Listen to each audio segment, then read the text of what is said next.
The Elephant Man by Tim Vickery. Chapter 1. The Creature in the Shop. My name is Dr. Frederick Treves.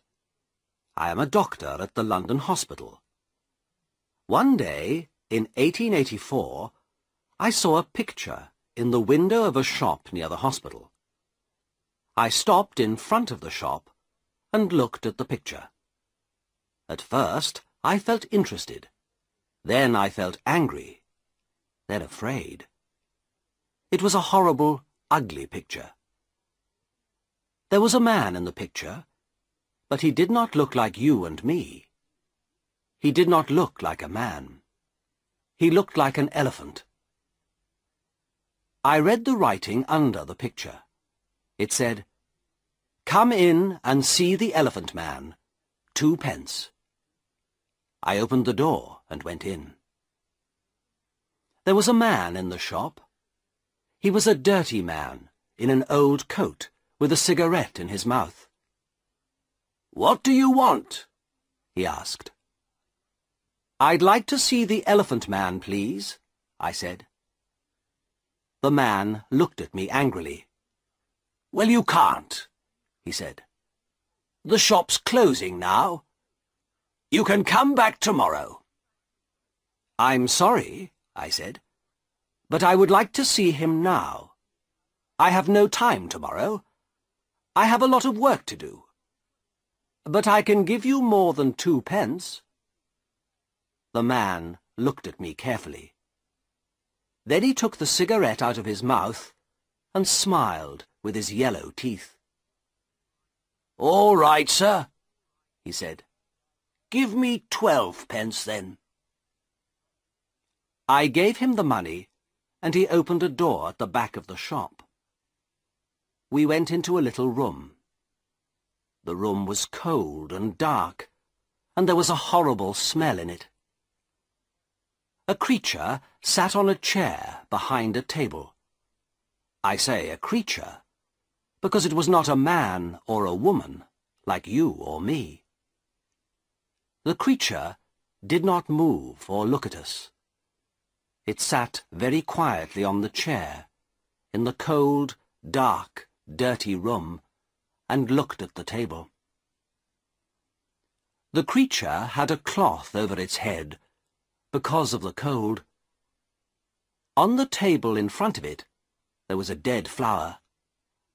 "Stand up," said the shopkeeper loudly. The creature stood up slowly. It took the old cloth off its head and put it on the chair. I looked at the creature and felt sad. I am a doctor, so I know a lot about accidents and ill people. I see horrible, ugly things every day. But this creature, this thing, was the worst of all. There were no men or women in the hospital like him. He wore some old trousers, but no shirt, coat, or shoes, so I could see his body very well. His head was the most interesting thing. It was very, very big, like an enormous bag with a lot of books in it. The head did not have much hair, and there was another bag of brown, dirty skin at the back of it. This skin came down below his neck. I could not see one of his eyes very well, because a lot of skin came down in front of his face, too. An enormous red tooth came out of his mouth, under his nose. It looked like an elephant's tooth.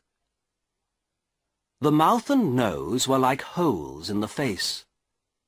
The face could not smile or laugh or look angry or sad, because the skin could not move. It was dead, like an elephant's face. There were more bags of dirty skin on the front and back of the creature's body. These bags came down to his legs. The right arm was enormous, and there were bags of skin on it, too. The right hand was like a man's foot. But the left hand, the left arm and the left hand were beautiful. The left arm had wonderful skin, and the fingers of the left hand were long and beautiful. It was like a young woman's hand. "Walk, Merrick," said the shopkeeper angrily. "Come on, quickly, move." He hit the creature with his hand. Slowly the creature walked across the room. But he could not walk well.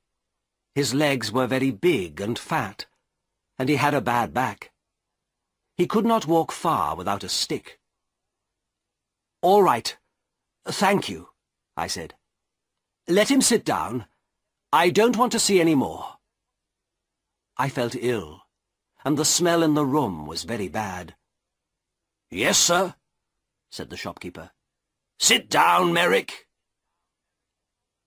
We went out of the room and closed the door. The shopkeeper smiled at me with his yellow teeth. "Wonderful, sir, isn't it?" he said. "The best elephant man in England. Hundreds of people come to see him, you know. Hundreds. I take him all over the country, I do." "Yes, very interesting," I said. "Can I sit down?" "Yes, sir, of course. Here's a chair." He looked at me, smiling.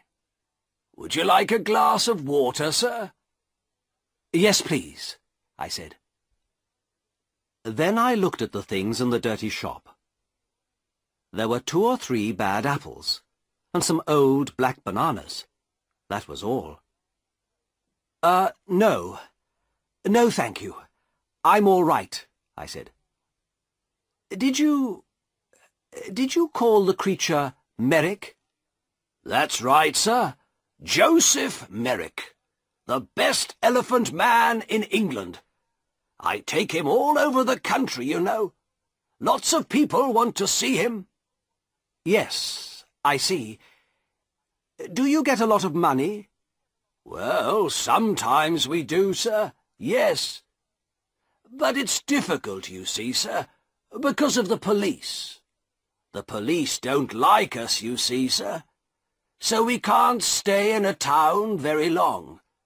We usually move every week." "Yes, I see. Well, anyway, Mr. Silcock, sir. Simon Silcock." Yes, well, Mr. Silcock, I'm a doctor at the London hospital. My name is Dr. Treves. I think this man, Joseph Merrick, is very interesting, and I would like to see him at the hospital. I want to look at him more carefully, you see." "Yes, sir. I see. But how can he get to the hospital? It's going to be difficult." "Why, man? The hospital's not far from here." "Well, yes, sir. I know. But you see, Merrick can't walk very well. He needs help." "You can come with him. Do you want more money? Is that it?" "Well, yes, sir, I do. But you see, people are afraid of him, too. In the road, little boys always run after him and hit him. Then the police get angry, because people are afraid.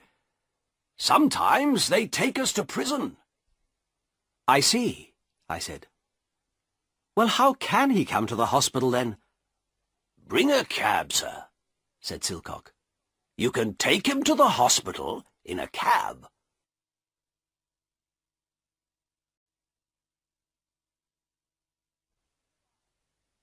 Chapter 2. The Card. So next day, at 7 o'clock, I came to the shop in a cab. There were not very many people in the road, because it was early in the morning. In November, it is dark at 7 o'clock in the morning. and I could not see the shop very well. I waited 5 minutes. A postman walked past. Then the door of the shop opened, and the creature, Merrick, came out. I could not see his face or his body. He had an enormous black hat on his head, like a big box. A grey cloth came down from the hat in front of his face. There was a hole in the cloth in front of his eyes. He could see out of the hole, but I could not see in. He wore a long black coat, too. The coat began at his neck and ended at his feet, so I could not see his arms, his body, or his legs. On his feet he wore big shoes like old bags. He had a stick in his left hand, and he walked very slowly. I opened the door of the cab and got out. "Good morning, Mr. Merrick," I said. "Can you get in?" "Help my upper steps," he said. I'm sorry," I said. "I don't understand." For a minute, he stood by the door of the cab and said nothing. Then he hit the cab with his stick. "Steps," he said loudly. "Help me up the steps." Then I understood. There were 3 steps up into the cab, and he could not get up them. "Yes, I see. I'm sorry," I said. "Let me help you." I took his left hand and began to help him. My right hand was behind his back. I felt very strange. His left hand was like a young woman's, but his back, under the coat, was horrible. I could feel the bags of old skin on his back under the coat. He put one enormous foot on the first step, and then he stopped. After a minute, he moved his second foot slowly. Then he stopped and waited again. "Hello, sir. Can I help you?" I looked behind me. It was the postman, and behind him I could see 3 young boys. One of the boys laughed. The postman smiled. "Is the gentleman ill?" he asked. I thought quickly. "Yes, but this is a lady, not a gentleman. I'm a doctor, and she's ill. Take her hand so I can help her better." The postman took Merrick's left hand, and I helped him with 2 hands from behind. Slowly, very slowly, Merrick went up the steps and into the cab. One boy was very near the cab. He called to his friends. "Come and see this, boys! A fat lady in a black coat! And look at that enormous hat!" The boys laughed. They were very near the cab too now. I closed the door quickly. "Thank you," I said to the postman. "That's all right, sir," he said. "She's a strange lady, sir, isn't she?" "She's ill, that's all," I said quickly. "We're going to the hospital. Goodbye, and thank you." The cab drove down the road to the hospital. I looked at Merrick. "That was difficult, wasn't it?" I said. At first he said nothing, but then he spoke. His voice was very strange, but I listened to him carefully, and I could understand him. "The steps were very difficult," he said. "But most things are difficult for me." "Yes," I said. "Nothing is easy for you, is it?" "No," he said. He was very quiet for a minute. Then he said, "Who are you, sir?" "Who am I? Oh, I'm sorry. My name is Dr. Treves. Here. This is my card. I gave him a card with my name on. Then I thought, that was no good. This man can't read. But Merrick took the card and looked at it very carefully. Then he put it in his trousers pocket. I did not talk to him very much at the hospital. I looked at his head and arms and legs and body very carefully. Then I wrote the important things about him in a little book. A nurse helped me. Merrick looked at her sometimes, but she did not smile at him or talk to him. I think she was afraid of him. I think Merrick was afraid too, because he was very quiet. At 4 o'clock, I took him back to the shop in a cab. The next day, I looked in the shop window again, but the picture was not there.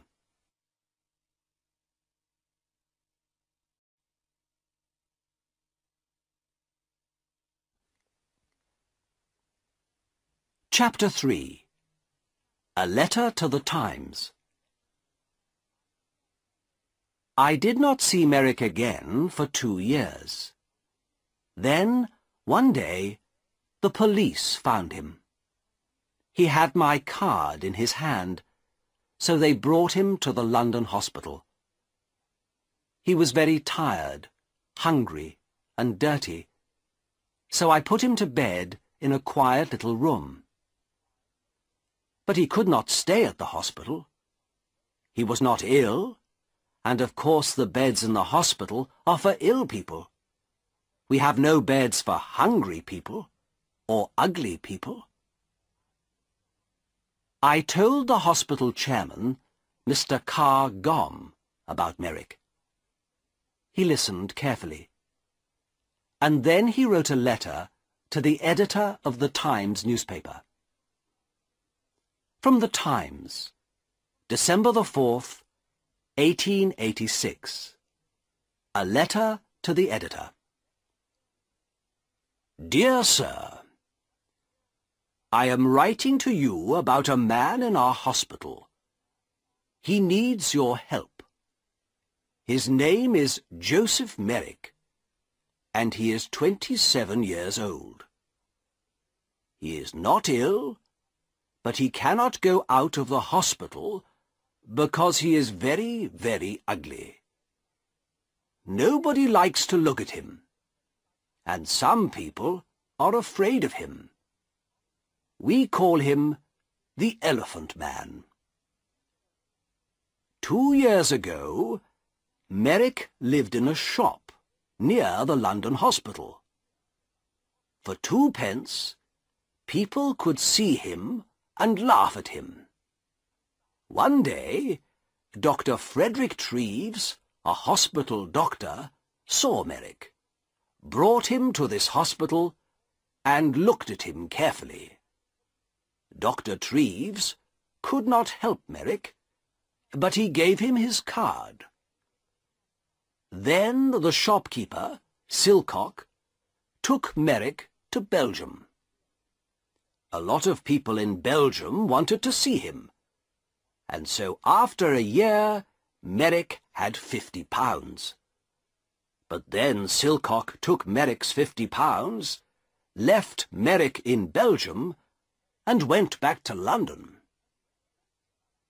Merrick came back to London by himself. Everyone on the train and the ship looked at him and laughed at him. In London, the police put him in prison. But then they saw Dr. Treves's card and brought Merrick to the London hospital. This man has no money, and he cannot work. His face and body are very, very ugly, so of course many people are afraid of him. But he is a very interesting man. He can read and write, and he thinks a lot. He is a good, quiet man.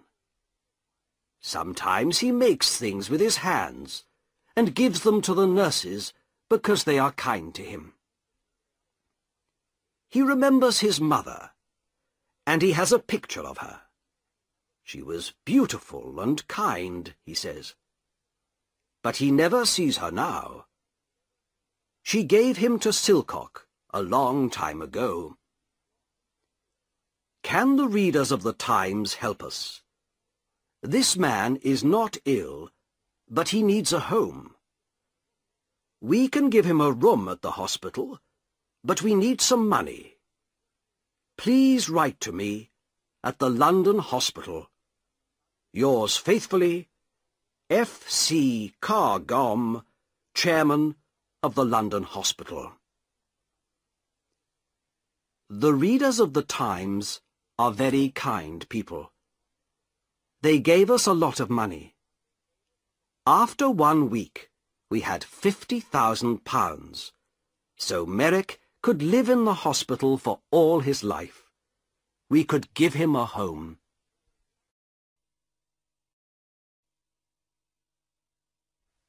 Chapter 4. Merrick's First Home. We gave Merrick 2 rooms at the back of the hospital. 1 room was a bathroom, so he could have a bath every day. Soon his skin was much better, and there was no horrible smell. The second room had a bed, table, and chairs. I visited him every day and talked to him. He loved reading and talking about books. At first, he did not know many books. The Bible, and 1 or 2 newspapers, that's all. But I gave him some books of love stories, and he liked them very much. He read them again and again, and talked about them often. For him, the men and women in these books were alive, like you and me. He was very happy. But sometimes it was difficult for him. At first, 1 or 2 people in the hospital laughed at Merrick because he was ugly. Sometimes they brought their friends to look at him. One day, a new nurse came to the hospital, and nobody told her about Merrick. She took his food to his room and opened the door. Then she saw him. She screamed, dropped the food on the floor, and ran out of the room. I was very angry with the nurse, and went to see Merrick. He was not happy about it, but he was not very angry. I think he felt sorry for the girl. "People don't like looking at me. I know that, Dr. Treves," he said. "They usually laugh or scream." "Well, I don't want nurses to laugh at you, Joseph," I said angrily. "I want them to help you." "Thank you, Doctor," he said, in his strange, slow voice. "But it's not important. Everyone laughs at me. I understand that." I looked at him sadly. In his one good hand, his left hand, he had the little picture of his mother. He looked at the picture for a minute, and then put it by a flower on the table. A tear ran out of his eye and down the skin of his enormous, ugly face. "Dr. Treves," he said slowly, "you and the nurses are very kind, and I'm very happy here. Thank you very much. But I know I can't stay here long. And I would like to live in a lighthouse after the hospital, please. A lighthouse or a home for blind people. I think those are the best places for me." "What do you mean?"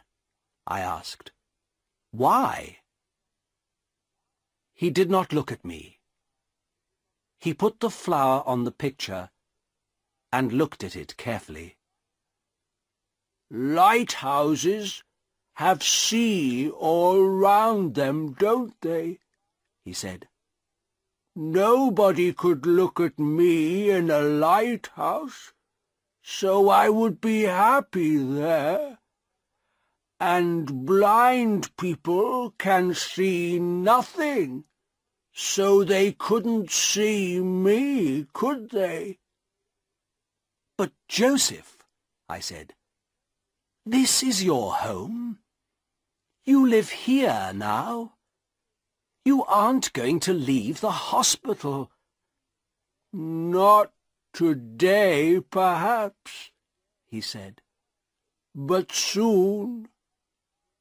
You are a kind man, Dr. Treves, but I can't stay here very long.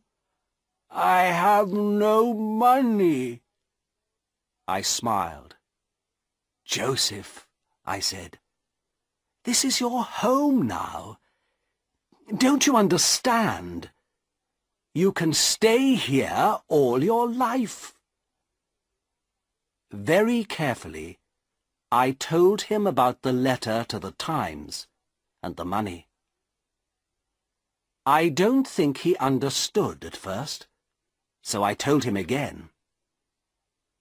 He was very quiet for a minute. Then he stood up and walked up and down the room very quickly.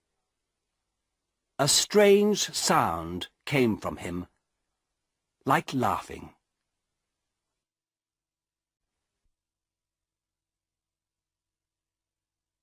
Chapter 5.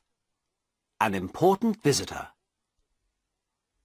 I did not want Merrick to live by himself, like a man in a lighthouse. He read his books and talked to me, but I wanted him to talk to more people, and I wanted him to talk to women. Merrick read about women in his books, but he did not often talk to women. He met the nurses every day, but they did not talk to him very much. For them, he was always a creature, not a man. One day, one of my friends, a beautiful young woman, came to the hospital. I told her about Merrick and took her to his room. She opened the door and smiled at him. "Good morning, Mr. Merrick," she said. Then she shook his hand. Merrick looked at her for a minute, with his mouth open. Then he sat down on his bed, with his head in his hand, and cried. He cried for nearly 5 minutes. The tears ran down his face, between his fingers, and onto the floor. My friend sat on the bed beside him and put her hand on his arm. She said nothing, but she smiled at him and shook his hand again before she left. "Dr. Treves," he said to me that night, "that lady was wonderful. My mother smiled at me once, many years ago, but no women smile at me now.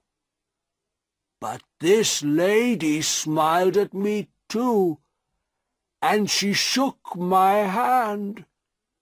A beautiful lady smiled at me and shook my hand." My young lady friend came again the next week and talked to Merrick for half an hour.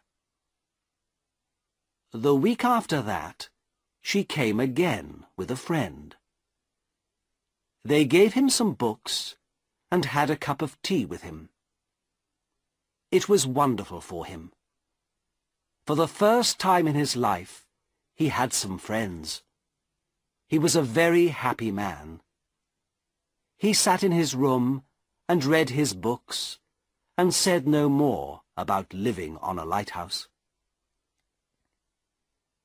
People began to read about Merrick in the newspapers, so he had a lot of visitors. Everybody wanted to see him. A lot of important ladies and gentlemen visited him.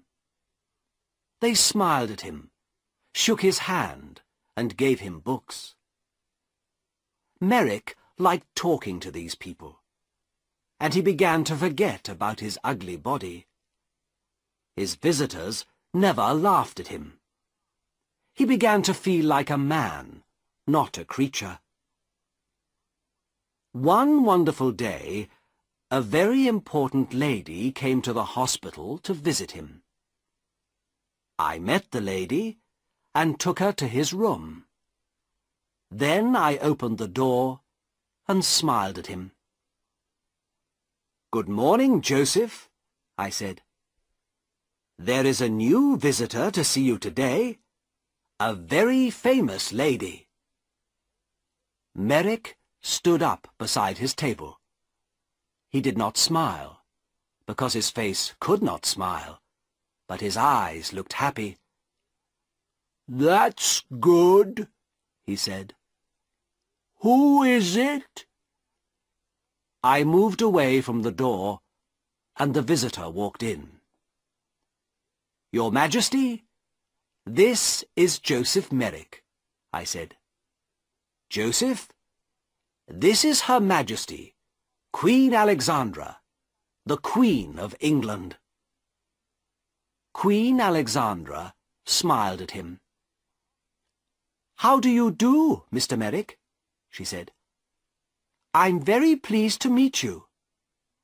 Then she shook his hand. Merrick did not move. For nearly half a minute he stood and looked at her with his mouth open. Then he spoke in his strange, slow voice. How do you do, Your Majesty?" he said. But I don't think the Queen understood him, because he tried to get down on his knees at the same time. It was very difficult for him, because of his enormous legs. "No, please, Mr. Merrick. Do get up," said the Queen. "I would like to talk to you. Can we sit at your table?" "Yes, yes, of course," he said. They sat at the table. She took his left hand, the good hand, in hers. She looked at the hand carefully, and then smiled at Merrick again. "I often read about you in the newspapers," she said. "You are a very interesting man, Mr. Merrick. You have a very difficult life, but people say you're happy. Is it true? Are you happy now?" "Oh, yes, Your Majesty. Yes," said Merrick. "I'm a very happy man. I have a home here now, and friends, and my books. I'm happy every hour of the day." "What a wonderful story," she said. "I'm very pleased to hear it. Now, tell me about your reading. I see you have a lot of books here." "Oh, yes, Your Majesty. I love my books," said Merrick. And for nearly half an hour they sat and talked about books. The Queen gave him a little book and some red flowers before she left. After her visit, Merrick began to sing. He could not sing easily, of course, because of his mouth, but all that day there was a strange, happy noise in his room. He looked at the flowers carefully and put them on his table. He had many visits from the Queen, and at Christmas she sent him a Christmas card.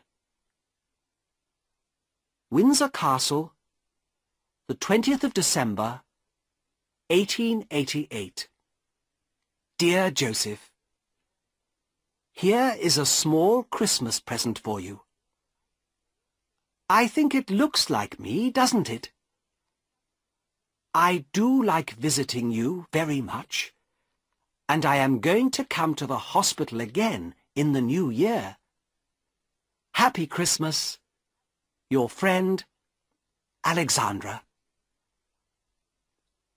The present was a picture of Queen Alexandra with her name on it. Merrick cried over it and put it carefully by the bed in his room.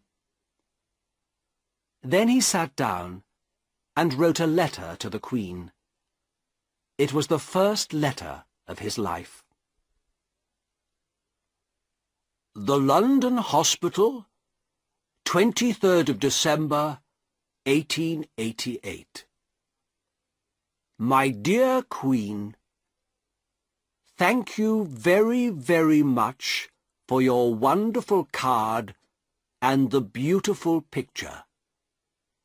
It is the best thing in my room, the very best, the most beautiful thing I have. This is the first Christmas in my life, and my first Christmas present. Perhaps I had a Christmas with my mother once, but I do not remember it. I have my mother's picture too, and she is beautiful, like you.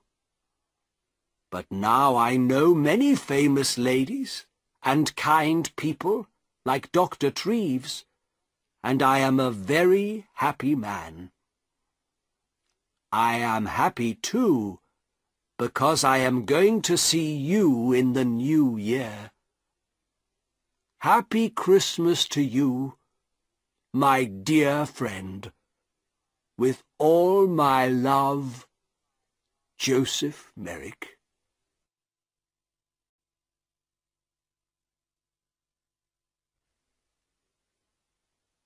Chapter 6. Outside the hospital. Merrick had a lot of friends now, but he was more like a child than a man. He could read about things and talk to his visitors, but he could not go out of the hospital by himself. He thought and played like a child. After Christmas, he wanted to go to the theatre. This was very difficult, because I did not want the people in the theatre to see him. But a kind lady from the theatre, Mrs. Kendall, helped us. We bought tickets for a box at the side of the theatre. We went to the theatre in a cab with dark windows, and we went into the theatre by a door at the back, the Queen's door. Nobody saw us.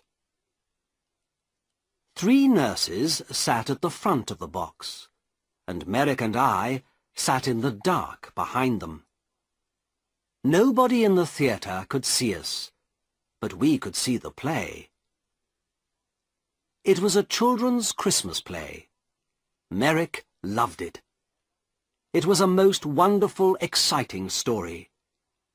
Often he laughed, and sometimes he tried to sing like the children in the theatre. He was like a child. For him, everything in the story was true. Once he was very afraid, because the bad man in the play was angry and had a knife. At first, Merrick wanted to leave the theatre, but I stopped him. Then he was very angry with this bad man in the play. He hit his hand on his chair and stood up and talked to the man, but nobody heard him. When the bad man went to prison, Merrick laughed. Merrick thought the beautiful young lady in the play was wonderful. He wanted to talk to her, too. At the end of the play, he was very happy, because she married a good young man.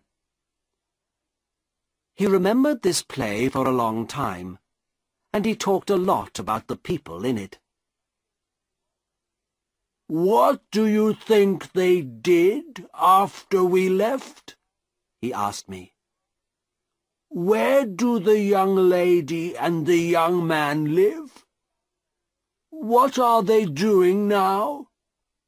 "I don't know," I said. "Perhaps they live in the country." Merrick thought about this for a long time. Then he said, "Dr. Treves, can I go to the country, please? I saw the country once from a train, but I never went there. I often read about it in books. It's very beautiful, isn't it? I would like to see it." The visit to the theatre was difficult, but a visit to the country was more difficult. But again, one of his new friends helped us. She had a small house in the country, and Merrick could stay in it for the summer, she said. I took Merrick to the country in a train with dark windows, so nobody could see him. Then we went in a cab to the country house. There were a lot of trees near the house, but no people lived near it. A countryman brought food to the house every day, but no people came near it. I stayed with him that night. At night, it was very dark and quiet. In the morning, hundreds of birds sang in the trees, and everything outside the house was green. Merrick walked under the big trees, looking at things happily and singing his strange song. I went back to London, but Merrick stayed there for 6 weeks. He was wonderfully happy. Every week, he wrote me a letter. Apple Tree House, West Wickham, Berkshire, the 21st of July, 1889. Dear Dr. Treves, I had a wonderful day again today. It was very warm, so I walked under the trees and sat by a stream. The water in the stream made a beautiful noise, like singing. Did you know that? I listened to it for 2 hours. Lots of little birds came near me. One had a red body in front and a brown back. I gave it some bread, and it sat on my hand. A lot of birds are my friends now. I watched the fish in the stream, too. They were very exciting, because they move very fast. 1 minute they were there, and the next minute I couldn't see them. But I waited quietly, and they always came back. I put my hand in the water, but I couldn't touch them. I met a big dog yesterday. It made a very loud noise, but I was not afraid. I sat down quietly and looked at it, and it came and smelt my hand. I saw it again today, and gave it some bread. It likes me now. I am going to put some flowers from the country in this letter. There are hundreds of flowers here. Did you know that? I like the little blue ones best, but they are all beautiful. I have lots of them in my room. I give them water every morning. Little flowers are very thirsty, you know. I am very happy here, Doctor, but I want to see you again soon, too. With love from your friend, Joseph Merrick. At the end of the summer, he came back to London. He was very well, and his skin looked much better. He talked about the country a lot, but he was happy to see his friends and his books again, too.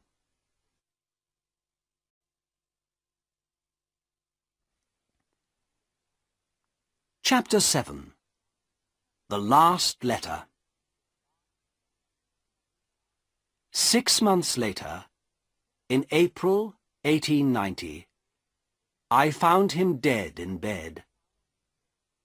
He was on his back in bed, so at first I thought he was asleep. I talked to him, but he did not move. Then I saw that the skin on his face was blue, so I knew he was dead. He did not usually sleep on his back. His enormous head was very heavy, so he usually sat up in bed, with his arms round his legs, and his head on his knees. He could sleep well like this. But he wanted to sleep on his back like you and me. He tried to sleep on his back that night, but his heavy head came off the bed, and he broke his neck. He died very quickly. Next day, the chairman of the London hospital, Mr. Carr Gomm, wrote to the editor of the Times again. The Times, April the 16th, 1890. Dear Sir, 3½ years ago, I wrote to you about a man called Joseph Merrick. This man was called the Elephant Man, because he was born with a very ugly body. Merrick was not ill, but he could not work, and he had no money. The readers of the Times felt sorry for him, and they gave me a lot of money for Merrick. Because of this money, we could give Merrick a home in the London hospital. It was his first good home, and for 3½ years he lived here happily. The doctors and nurses of the hospital helped him, and many important people visited him. He read many books. He went to the theatre, and in the summer he stayed in the country for 6 weeks. Because of your readers' money, we could give him a happy life.